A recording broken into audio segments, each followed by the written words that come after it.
ನಮಸ್ಕಾರ ವೀಕ್ಷಕರೇ. ಈ ತಿಂಗಳು ಅಂದರೆ ಜೂನ್ 29ನೇ ತಾರೀಕು ಸೋಮವಾರದಂದು ಅತ್ಯಂತ ಶಕ್ತಿಶಾಲಿಯಾದ ಜ್ಯೇಷ್ಠ ಹುಣ್ಣಿಮೆ ಮೂಡಿಬರುತ್ತಿದೆ. ನಮ್ಮ ಉತ್ತರ ಕರ್ನಾಟಕ ಭಾಗದಲ್ಲಿ ಮತ್ತು ಗ್ರಾಮೀಣ ಪ್ರದೇಶಗಳಲ್ಲಿ ಇದನ್ನು ಅತ್ಯಂತ ಸಡಗರದ ಕಾರ ಹುಣ್ಣಿಮೆ ಅಂತಲೂ ಆಚರಿಸುತ್ತಾರೆ. ಈ ಜ್ಯೇಷ್ಠ ಹುಣ್ಣಿಮೆಯ ದಿನ ಪೂಜಾ ವಿಧಾನ ಹೇಗಿರಬೇಕು, ಯಾವ ನಿಯಮಗಳನ್ನು ಪಾಲಿಸಬೇಕು ಮತ್ತು ಮನೆಯಲ್ಲಿ ಸುಖ ಸಮೃದ್ಧಿ ಹೆಚ್ಚಾಗಲು ಯಾವೆಲ್ಲ ಸರಳ ಪರಿಹಾರಗಳನ್ನು ಮಾಡಿಕೊಳ್ಳಬೇಕು ಅಂತ ಈ ವಿಡಿಯೋದಲ್ಲಿ ನಾನು ನಿಮಗೆ ಪೂರ್ತಿಯಾಗಿ ವಿವರವಾಗಿ ತಿಳಿಸಿಕೊಡುತ್ತೇನೆ. ಹಾಗಾಗಿ ವಿಡಿಯೋವನ್ನು ಎಲ್ಲಿಯೂ ಸ್ಕಿಪ್ ಮಾಡದೆ ಕೊನೆಯವರೆಗೂ ನೋಡಿ. ಅದಕ್ಕಿಂತ ಮುಂಚೆ ನೀವಿನ್ನೂ ನಮ್ಮ ಚಾನೆಲ್ಗೆ ಸಬ್ಸ್ಕ್ರೈಬ್ ಆಗಿಲ್ಲ ಅಂದ್ರೆ ಈಗಲೇ ಸಬ್ಸ್ಕ್ರೈಬ್ ಮಾಡ್ಕೊಳ್ಳಿ. ಹಾಗೆ ಈ ವಿಡಿಯೋಗೆ ಒಂದು ಲೈಕ್ ಕೊಟ್ಟು ಕಮೆಂಟ್ ಬಾಕ್ಸ್ನಲ್ಲಿ ತಪ್ಪದೆ ಓಂ ಶ್ರೀ ಮಹಾಲಕ್ಷ್ಮೀ ನಮಃ ಅಂತ ಬರೆಯಿರಿ. ಬನ್ನಿ ಇನ್ನು ತಡ ಮಾಡದೆ ವಿಡಿಯೋದೊಳಗೆ ಹೋಗೋಣ. ಮೊದಲು ನಾವು ವಟ ಸಾವಿತ್ರಿ ವ್ರತ ಮತ್ತು ಅದರ ಮಹತ್ವದ ಬಗ್ಗೆ ತಿಳ್ಕೊಳ್ಳೋಣ. ಸ್ನೇಹಿತರೆ, ಈ ಹುಣ್ಣಿಮೆಯ ದಿನದಂದು ಪ್ರತಿಯೊಬ್ಬ ಮುತ್ತೈದೆಯೂ ಮಾಡಲೇಬೇಕಾದ ಒಂದು ಶ್ರೇಷ್ಠ ವ್ರತ ಅಂದರೆ ವಟ ಸಾವಿತ್ರಿ ವ್ರತ. ಸುಮಂಗಲಿ ಮಹಿಳೆಯರು ಭಕ್ತಿಯಿಂದ ಈ ವ್ರತವನ್ನು ಆಚರಿಸುವುದರಿಂದ ಅವರ ಪತಿಯ ಆಯಸ್ಸು ಆರೋಗ್ಯ ವೃದ್ಧಿಯಾಗುತ್ತದೆ. ಅಷ್ಟೇ ಅಲ್ಲ, ಪತಿಗೆ ವೃತ್ತಿ ಮತ್ತು ವ್ಯವಹಾರದಲ್ಲಿ ಎಲ್ಲಾ ರೀತಿಯ ಯಶಸ್ಸು ಸಿಗುತ್ತದೆ. ಮಹಿಳೆಯರಿಗೆ ದೀರ್ಘ ಸುಮಂಗಲಿ ಯೋಗ ಪ್ರಾಪ್ತಿಯಾಗುತ್ತದೆ. ಹಾಗಾಗಿ ಜೂನ್ 29ರಂದು ಬರುವ ಈ ಅದ್ಭುತ ಅವಕಾಶವನ್ನು ಯಾರೂ ಮಿಸ್ ಮಾಡಿಕೊಳ್ಳಬೇಡಿ. ಪುರಾಣಗಳ ಪ್ರಕಾರ ಮಹಾಪತಿವ್ರತೆಯಾದ ಸಾವಿತ್ರಿ ದೇವಿ ತನ್ನ ಪತಿಭಕ್ತಿಯ ಶಕ್ತಿಯಿಂದ ಮರಣ ಹೊಂದಿದ್ದ ತನ್ನ ಪತಿ ಸತ್ಯವಂತನ ಪ್ರಾಣವನ್ನು ಯಮಧರ್ಮನಿಂದಲೇ ಮರಳಿ ಪಡೆದ ಪವಿತ್ರ ದಿನ ಇದಾಗಿದೆ. ಯಮಧರ್ಮನು ಸತ್ಯವಂತನಿಗೆ ಜೀವದಾನ ನೀಡಿದಾಗ ಆತನ ದೇಹವು ಆಲದ ಮರದ ಕೆಳಗಿತ್ತು. ಆಗ ಸಾವಿತ್ರಿ ದೇವಿ ಕೃತಜ್ಞತೆಯಿಂದ ಆ ಆಲದ ಮರಕ್ಕೆ ಪೂಜೆ ಸಲ್ಲಿಸಿದಳು. ಅಂದಿನಿಂದಲೇ ಇದಕ್ಕೆ ವಟ ಸಾವಿತ್ರಿ ವ್ರತ ಎಂಬ ಹೆಸರು ಬಂತು. ನಮ್ಮ ಬ್ರಹ್ಮ ಪುರಾಣದ ಪ್ರಕಾರ ಆಲದ ಮರಕ್ಕೆ ಅಪಾರವಾದ ದೈವಿಕ ಶಕ್ತಿ ಇದೆ. ಆಲದ ಮರದ ಬೇರುಗಳಲ್ಲಿ ಬ್ರಹ್ಮದೇವರು, ಕಾಂಡದಲ್ಲಿ ಮಹಾವಿಷ್ಣು ಮತ್ತು ಅದರ ಕೊಂಬೆಗಳಲ್ಲಿ ಪರಮಶಿವನು ನೆಲೆಸಿರುತ್ತಾರೆ ಎನ್ನಲಾಗುತ್ತದೆ. ಈ ದಿನ ಆಲದ ಮರವನ್ನು ಪೂಜಿಸುವುದರಿಂದ ದಾಂಪತ್ಯದಲ್ಲಿ ಅನ್ಯೋನ್ಯತೆ ಹೆಚ್ಚುತ್ತದೆ ಮತ್ತು ಸಂತಾನ ಭಾಗ್ಯವಿಲ್ಲದವರಿಗೆ ಶೀಘ್ರದಲ್ಲೇ ಸಂತಾನ ಪ್ರಾಪ್ತಿಯಾಗುತ್ತದೆ. ಈಗ ವ್ರತದ ಪೂಜಾ ವಿಧಾನ ತಿಳ್ಕೊಳ್ಳೋಣ. ಇನ್ನು ಈ ವ್ರತವನ್ನು ಆಚರಿಸುವುದು ಹೇಗೆ ಅಂತ ನೋಡೋಣ. ವ್ರತ ಮಾಡುವ ಮಹಿಳೆಯರು ಮುಂಜಾನೆಯೇ ಎದ್ದು ತಲೆ ಸ್ನಾನ ಮಾಡಿ ಇಡೀ ಮನೆಯನ್ನು ಸ್ವಚ್ಛಗೊಳಿಸಿಕೊಳ್ಳಿ. ಈ ದಿನ ಮಹಿಳೆಯರು ಕಡ್ಡಾಯವಾಗಿ ಕೆಂಪು ಅಥವಾ ಹಸಿರು ಬಣ್ಣದ ಉಡುಪನ್ನೇ ಧರಿಸಬೇಕು. ಕಾಲುಗಳಿಗೆ ಅರಿಶಿಣ ಹಚ್ಚಿ ಹಣೆಗೆ ಕುಂಕುಮ ಇಟ್ಟುಕೊಂಡು ಕೈ ತುಂಬಾ ಬಳೆಗಳನ್ನು ಧರಿಸಬೇಕು. ಹಾಗೆ ಕೈಗೆ ಗೋರಂಟಿ ಹಚ್ಚಿಕೊಳ್ಳುವುದು ತುಂಬಾ ಶ್ರೇಷ್ಠ. ಮೊದಲು ಮನೆಯ ದೇವರ ಕೋಣೆಯಲ್ಲಿ ದೀಪ ಹಚ್ಚಿ ಪೂಜೆ ಮುಗಿಸಿ ಆಮೇಲೆ ನಿಮ್ಮ ಮನೆ ಹತ್ತಿರವಿರುವ ಆಲದ ಮರದ ಬಳಿ ಹೋಗಿ ಆಲದ ಮರಕ್ಕೆ ನಮಸ್ಕರಿಸಿ ಅದಕ್ಕೆ ಅರಿಶಿಣ ಹಚ್ಚಿ ಕುಂಕುಮದ ಬೊಟ್ಟುಗಳನ್ನು ಇಡಿ. ನಂತರ ಒಂದು ಬಿಳಿ ದಾರಕ್ಕೆ ಅರಿಶಿಣ ಹಚ್ಚಿ ಅದನ್ನು 7 ಸುತ್ತುಗಳಾಗಿ ಮಾಡಿಕೊಂಡು ಆಲದ ಮರಕ್ಕೆ ಸುತ್ತುತ್ತಾ 7 ಪ್ರದಕ್ಷಿಣೆಗಳನ್ನು ಹಾಕಬೇಕು. ಮರದ ಬುಡಕ್ಕೆ ಸ್ವಲ್ಪ ಹಸಿ ಹಾಲನ್ನು ಎರೆದು ತುಪ್ಪದ ದೀಪವನ್ನು ಹಚ್ಚಿ ಅಲ್ಲಿಯೇ ಹತ್ತಿರದಲ್ಲಿ ಅರಳಿ ಮರವಿದ್ದರೆ ಅದಕ್ಕೂ ಅರಿಶಿಣ ಕುಂಕುಮ ಹೂವು ಅಕ್ಷತೆ ಹಾಕಿ ಒಂದು ಸಣ್ಣ ಬೆಲ್ಲದ ತುಂಡನ್ನು ನೈವೇದ್ಯವಾಗಿ ಸಮರ್ಪಿಸಿ ಪೂಜೆ ಮುಗಿದ ನಂತರ ಅಲ್ಲಿರುವ ಮುತ್ತೈದೆಯರಿಗೆ ತಾಂಬೂಲ ನೀಡಬೇಕು. ತಾಂಬೂಲದಲ್ಲಿ ವೀಳ್ಯದೆಲೆ, 2 ಬಾಳೆಹಣ್ಣು, ಅಡಿಕೆ, ಅರಿಶಿಣ ಕುಂಕುಮ ಮತ್ತು ಬಳೆಗಳನ್ನು ಇಟ್ಟುಕೊಡುವುದು ಉತ್ತಮ. ಕೊನೆಯದಾಗಿ ವಟ ಸಾವಿತ್ರಿ ವ್ರತದ ಪೌರಾಣಿಕ ಕಥೆಯನ್ನು ಓದಬೇಕು ಅಥವಾ ಕೇಳಬೇಕು. ಈ ಕಥೆಯನ್ನು ಕೇಳದಿದ್ದರೆ ವ್ರತದ ಪೂರ್ಣ ಫಲ ಸಿಗುವುದಿಲ್ಲ. ಪೂಜೆಯೆಲ್ಲ ಮುಗಿದು ಮನೆಗೆ ಬಂದ ಮೇಲೆ ಪತಿಯ ಪಾದಗಳಿಗೆ ನಮಸ್ಕರಿಸಿ ಆಶೀರ್ವಾದ ಪಡೆಯಿರಿ. ವ್ರತ ಮಾಡುವ ಮಹಿಳೆಯರು ಇಡೀ ದಿನ ಉಪವಾಸ ಇರಬೇಕು. ಹಗಲಿನಲ್ಲಿ ಮಂಚದ ಮೇಲೆ ಕೂರಬಾರದು, ಮಲಗಬಾರದು. ಕೇವಲ ಹಾಲು ಮತ್ತು ಹಣ್ಣುಗಳನ್ನು ಸೇವಿಸಬಹುದು.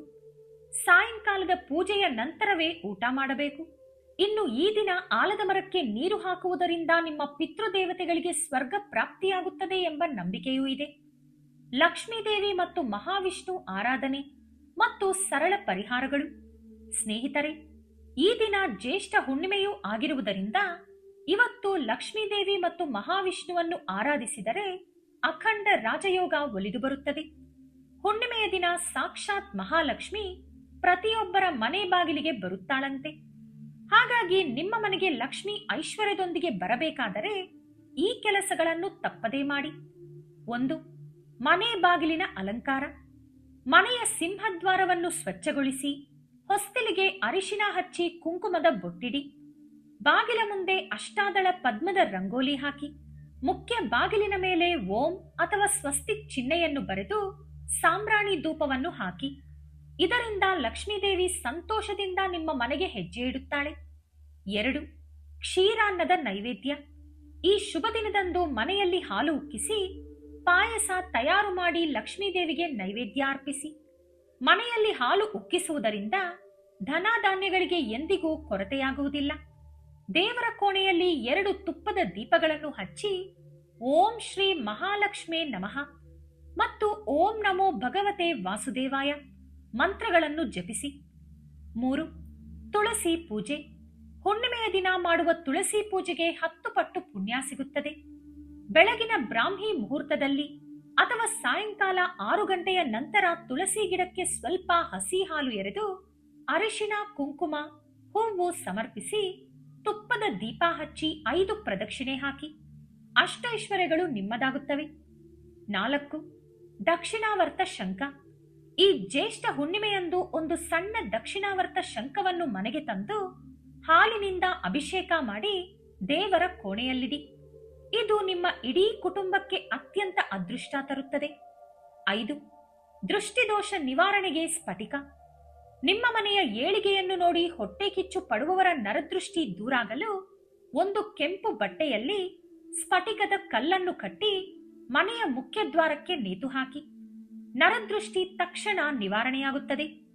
6. ಮನೆ ಶುದ್ಧೀಕರಣ. ನೀರಿನಲ್ಲಿ ಚಿಟಿಕೆ ಅರಿಶಿಣ ಮತ್ತು ಸ್ವಲ್ಪ ಕರ್ಪೂರದ ಪುಡಿ ಬೆರೆಸಿ ಆ ನೀರನ್ನು ಇಡೀ ಮನೆಗೆ ಪ್ರೋಕ್ಷಣೆ ಮಾಡಿ ಸಾಂಬ್ರಾಣಿ ಧೂಪ ಹಾಕಿ. ಇದರಿಂದ ದರಿದ್ರ ಲಕ್ಷ್ಮಿ ಹೊರಹೋಗಿ ಧನಲಕ್ಷ್ಮಿ ನೆಲೆಸುತ್ತಾಳೆ. ಮನೆಗೆ ಬರುವ ಮುತ್ತೈದೆಯರಿಗೆ ಕುಂಕುಮ ಕೊಟ್ಟು ತಾಂಬೂಲ ನೀಡುವುದನ್ನು ಮರೆಯಬೇಡಿ. 7. ಮನೆ ಬಾಗಿಲಲ್ಲಿ ದೀಪ. ಸಾಯಂಕಾಲ 6 ಗಂಟೆಯ ನಂತರ ಮನೆ ಬಾಗಿಲಿನ ಹೊರಗಡೆ 2 ದೀಪಗಳನ್ನು ಹಚ್ಚಿಡಿ. ಇದರಿಂದ ಮನೆಯ ಎಲ್ಲಾ ದರಿದ್ರಗಳು ತೊಲಗುತ್ತವೆ. ಚಂದ್ರದೇವನ ಆರಾಧನೆ ಮತ್ತು ಇತರ ವಿಶೇಷ ಪರಿಹಾರಗಳು. ಜ್ಯೇಷ್ಠ ಹುಣ್ಣಿಮೆಯ ದಿನದ ಚಂದ್ರ ಕಿರಣಗಳಿಗೆ ಅದ್ಭುತವಾದ ಆಕರ್ಷಣಾ ಶಕ್ತಿ ಮತ್ತು ಔಷಧೀಯ ಗುಣ ಇರುತ್ತದೆ. ರಾತ್ರಿ ಚಂದ್ರದೇವರಿಗೆ ನಮಸ್ಕರಿಸಿ ನಿಮ್ಮ ಮನಸ್ಸಿನ ಕೋರಿಕೆಯನ್ನು ಹೇಳಿಕೊಂಡರೆ ಅದು ಖಂಡಿತ ಈಡೇರುತ್ತದೆ. ಆರೋಗ್ಯ ಸಮಸ್ಯೆ ಇರುವವರು ಚಂದ್ರನಿಗೆ ಹಸಿ ಹಾಲಿನಿಂದ ಆರ್ಘ್ಯವನ್ನು ಕೊಟ್ಟು ನಮಸ್ಕರಿಸಿದರೆ ಆರೋಗ್ಯ ಸುಧಾರಿಸುತ್ತದೆ. ಈಗ ಕೆಲವು ಮಹತ್ವದ ತಾಂತ್ರಿಕ ಹಾಗೂ ಸರಳ ಪರಿಹಾರಗಳನ್ನು ನೋಡೋಣ. ಮನೆಯ ದೇವರ ಕೋಣೆಯಲ್ಲಿರುವ ಲಕ್ಷ್ಮೀದೇವಿಯ ಫೋಟೋಗೆ 7 ಏಲಕ್ಕಿಗಳನ್ನು ದಾರದಲ್ಲಿ ಪೋಣಿಸಿ ಮಾಲೆಯಾಗಿ ಹಾಕಿ. ಇದರಿಂದ ಮಹಾಲಕ್ಷ್ಮಿ ನಿಮ್ಮ ಮನೆಯನ್ನು ಬಿಟ್ಟು ಎಲ್ಲೂ ಹೋಗುವುದಿಲ್ಲ. ಹತ್ತಿರದ ವೆಂಕಟೇಶ್ವರ ಸ್ವಾಮಿ ದೇವಸ್ಥಾನಕ್ಕೆ ಹೋಗಿ ತುಳಸಿ ಮಾಲೆ ಸಮರ್ಪಿಸಿ ಅಥವಾ ಶಿವಾಲಯದಲ್ಲಿ ತುಪ್ಪದ ದೀಪ ಹಚ್ಚಿ. ಕೋಟಿ ಜನ್ಮಗಳ ಪುಣ್ಯಫಲ ಸಿಗುತ್ತದೆ. ಬಿಳಿ ಎಕ್ಕದ ಗಿಡದ ಬೇರನ್ನು ತಂದು ಅದಕ್ಕೆ ಅರಿಶಿಣ ಹಚ್ಚಿ ನಿಮ್ಮ ಬೀರೋ ಅಥವಾ ಹಣ ಇಡುವ ಜಾಗದಲ್ಲಿ ಇಟ್ಟುಕೊಳ್ಳಿ. ನಿಮ್ಮ ಪರ್ಸ್ ಅಥವಾ ಗಲ್ಲಾಪೆಟ್ಟಿಗೆ ಎಂದೂ ಖಾಲಿಯಾಗುವುದಿಲ್ಲ. ನೆನೆಸಿದ ಕಡಲೆಕಾಳು ಮತ್ತು ಬೆಲ್ಲವನ್ನು ಹಸುವಿಗೆ ತಿನ್ನಿಸಿ. ಮುಕ್ಕೋಟಿ ದೇವತೆಗಳ ಆಶೀರ್ವಾದದಿಂದ ಆಕಸ್ಮಿಕ ಧನಯೋಗ ಪ್ರಾಪ್ತಿಯಾಗುತ್ತದೆ. ಇನ್ನು ಈ ದಿನ ಮಾಡಬಾರದ ತಪ್ಪುಗಳು. ಕಟ್ಟುನಿಟ್ಟಾದ ನಿಯಮಗಳು. ಹುಣ್ಣಿಮೆಯ ದಿನ ಯಾರಿಗೂ ಕೂಡ ಉಪ್ಪು ಮತ್ತು ಹಾಲನ್ನು ಸಾಲವಾಗಿ ಕೊಡಬೇಡಿ. ದಾನ ಕೂಡ ಮಾಡಬೇಡಿ. ಇದರಿಂದ ಮನೆಯ ಐಶ್ವರ್ಯ ಹೊರಟು ಹೋಗುತ್ತದೆ. ಈ ದಿನ ಬೆಳ್ಳಂಬೆಳಿಗ್ಗೆ ನಿಮ್ಮ ಮಕ್ಕಳ ಕೈಯಿಂದ ಸೂರ್ಯದೇವರಿಗೆ ಆರ್ಘ್ಯ ಕೊಡಿಸಿ. ತಾಮ್ರದ ಚೊಂಬಿನ ನೀರಿನಲ್ಲಿ ಸ್ವಲ್ಪ ಅಕ್ಷತೆ ಕಾಳು ಹಾಕಿ ಪೂರ್ವಕ್ಕೆ ಮುಖ ಮಾಡಿ ನಿಂತು ಸೂರ್ಯದೇವರಿಗೆ ಆರ್ಘ್ಯ ಕೊಡುವುದರಿಂದ ಮಕ್ಕಳ ಏಕಾಗ್ರತೆ ಮತ್ತು ಜ್ಞಾಪಕ ಶಕ್ತಿ ಹೆಚ್ಚಿ ಓದಿನಲ್ಲಿ ಮುಂದಿರುತ್ತಾರೆ. ಯಾವುದೇ ಕಾರಣಕ್ಕೂ ಹುಣ್ಣಿಮೆಯ ದಿನ ಮಾಂಸಾಹಾರ ಸೇವಿಸಬಾರದು. ಕೂದಲು ಮತ್ತು ಉಗುರುಗಳನ್ನು ಕತ್ತರಿಸಬಾರದು. ನಿಮ್ಮ ಮನೆಯಲ್ಲಿ ಅನಗತ್ಯ ಖರ್ಚುಗಳು ಜಾಸ್ತಿ ಆಗಿದ್ರೆ ಈ ದಿನ ಒಂದು ಗಾಜಿನ ಬೌಲ್ನಲ್ಲಿ ಕಲ್ಲುಪ್ಪನ್ನು ಹಾಕಿ ಮನೆಯ ಈಶಾನ್ಯ ಮೂಲೆಯಲ್ಲಿ ಇಡಿ. ಖರ್ಚುಗಳು ಕಡಿಮೆಯಾಗಿ ಸಂಪತ್ತು ವೃದ್ಧಿಯಾಗುತ್ತದೆ. ನೋಡಿದ್ರಲ್ಲ ಸ್ನೇಹಿತರೆ, ಈ ಜ್ಯೇಷ್ಠ ಹುಣ್ಣಿಮೆಯ ದಿನ ಸುಮಂಗಳಿಯರು ವಟಸಾವಿತ್ರಿ ವ್ರತವನ್ನು ಆಚರಿಸಿ ಈ ಎಲ್ಲಾ ಸರಳ ನಿಯಮಗಳನ್ನು ಪಾಲಿಸಿದರೆ ನಿಮ್ಮ ಸೌಭಾಗ್ಯ ಮತ್ತು ಐಶ್ವರ್ಯ ಸದಾ ನಿಮ್ಮೊಂದಿಗಿರುತ್ತದೆ. ಒಂದು ವೇಳೆ ಯಾವುದೇ ಕಾರಣಕ್ಕೋ ಅಥವಾ ಅನಾರೋಗ್ಯದ ಸಮಸ್ಯೆಯಿಂದಲೋ ನಿಮಗೆ ಈ ವ್ರತ ಮಾಡಲು ಸಾಧ್ಯವಾಗದಿದ್ದರೆ ವಟಸಾವಿತ್ರಿ ವ್ರತದ ಕಥೆಯನ್ನಾದರೂ ತಪ್ಪದೇ ಕೇಳಿ. ಈ ಕಥೆಯನ್ನು ಕೇಳುವುದರಿಂದಲೂ ಅಷ್ಟೇ ಪುಣ್ಯ ಲಭಿಸುತ್ತದೆ. ನಾಳೆ ಬೆಳಿಗ್ಗೆ 7 ಗಂಟೆಗೆ ನಮ್ಮ ಚಾನೆಲ್ನಲ್ಲಿ ವಟಸಾವಿತ್ರಿ ವ್ರತದ ಪೂರ್ಣ ಕಥೆಯ ವಿಡಿಯೋ ಅಪ್ಲೋಡ್ ಆಗಲಿದೆ. ಹಾಗಾಗಿ ವ್ರತ ಮಾಡಿದವರು ಮಾಡದವರು ತಪ್ಪದೆ ಆ ಕಥೆಯನ್ನು ಕೇಳಿ ವ್ರತದ ಪೂರ್ಣ ಫಲವನ್ನು ಪಡೆದುಕೊಳ್ಳಿ. ಈ ವಿಡಿಯೋ ನಿಮಗೆ ಇಷ್ಟವಾಗಿದ್ದರೆ ಲೈಕ್ ಮಾಡಿ, ಶೇರ್ ಮಾಡಿ, ನಮ್ಮ ಚಾನೆಲ್ ಅನ್ನು ಸಬ್ಸ್ಕ್ರೈಬ್ ಮಾಡಿಕೊಂಡು ಬೆಲ್ ಐಕಾನ್ ಕ್ಲಿಕ್ ಮಾಡಿ. ಧನ್ಯವಾದಗಳು.